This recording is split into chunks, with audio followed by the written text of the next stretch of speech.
Contrary to popular belief, the United States actually has a lot of support and allies within that of the Middle East. This is largely due to the countries either having close economic or military ties to the US, especially due to the current Iran-Arab conflict that's been inflicting the region for the past few years. Countries such as Egypt, Israel, Jordan, and Kuwait are all countries that are both US-recognized allies and have a majority of their population having a positive view towards that of the United States. Countries such as that of Saudi Arabia and Turkey have populations that hold a majority negative view of that of the US, but are both recognized allies and have close trade, economic, and military ties. However, there is still one very small country right over here that is also a US-recognized ally.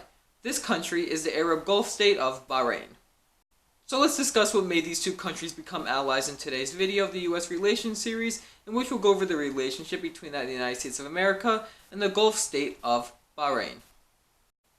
One of the first major interactions between the two countries was back when Bahrain was still under British rule, where in 1947 the United States opened up a military naval base within Bahrain. On August 14th of 1971, Bahrain gained independence from that of the United Kingdom, and the US immediately established diplomatic relations with the Gulf country. And just a month later, the United States opened up an embassy within Bahrain's capital city.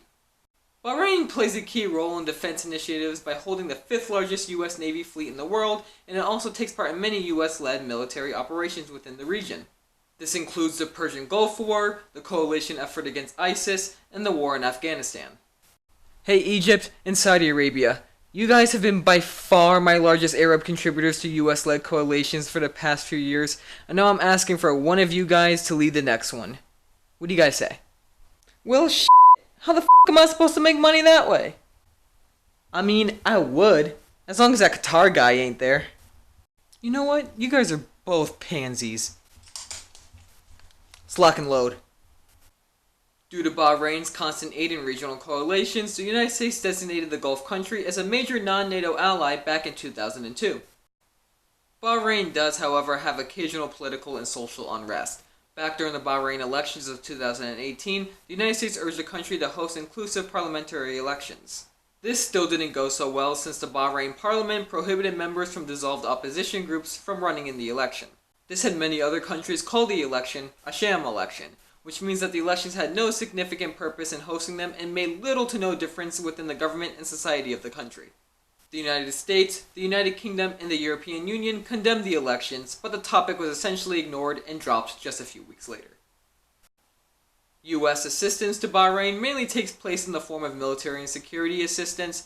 Economic aid isn't as needed in Bahrain due to the country having a fairly respectable GDP per capita at roughly $25,000.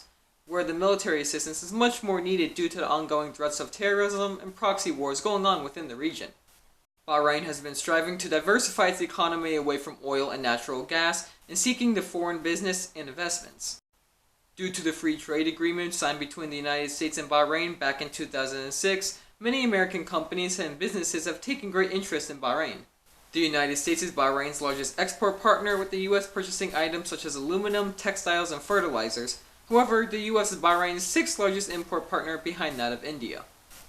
At the time of this video's upload, the two countries would have had bilateral relations for 48.5 years, and the two countries have embassies within each other's capital cities.